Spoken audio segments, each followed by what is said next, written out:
சிறுநீரக சிக்கல், இது எல்லாமே இரவு கண் விழிச்சு வேலை செய்யறவங்களுக்கு இயற்கையிலிருந்து கிடைக்கிற தண்டனை.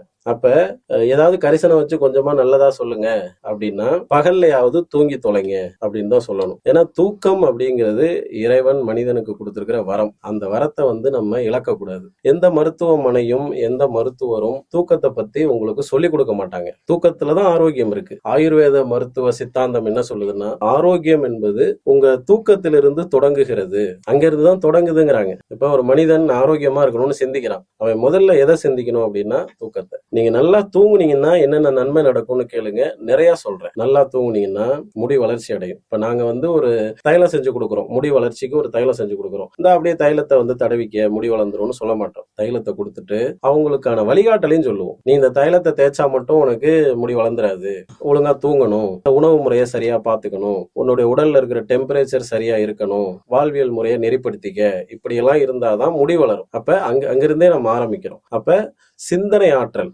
இன்னைக்கு கணினியில முழு நேரமும் வேலை செய்யக்கூடியவங்களுக்கு சிந்தனை ஆற்றல் நல்லா இருக்கணும், கற்பனை திறன் நல்லா இருக்கணும், மனம் நல்லா இருக்கணும்னாலே இரவு நல்லா தூங்கணும். வாழ்க்கையும் சேவ் ஆயிடும். இன்னைக்கு உதாரணத்துக்கு சொல்லணும்னா 40 வயதுல ஒரு காலத்துல நோய் வந்துச்சு நிறைய பேருக்கு. இன்னைக்கு அது அப்படியே 20ஆ மாறிடுச்சு, அப்படியே ரிவர்ஸ்ல வருது. ஆயுள் 80 100 அப்படின்னு இருந்தது, இன்னைக்கு 60 ஆயிடுச்சு, 50 ஆயிடுச்சு. அப்ப 40 50 வயதுல வர வேண்டிய நோய்கள் 20க்கு வந்துருச்சு, ஆயுளும் குறையுது. இது எல்லாமே தூக்கம் கெட்டு போனதுனால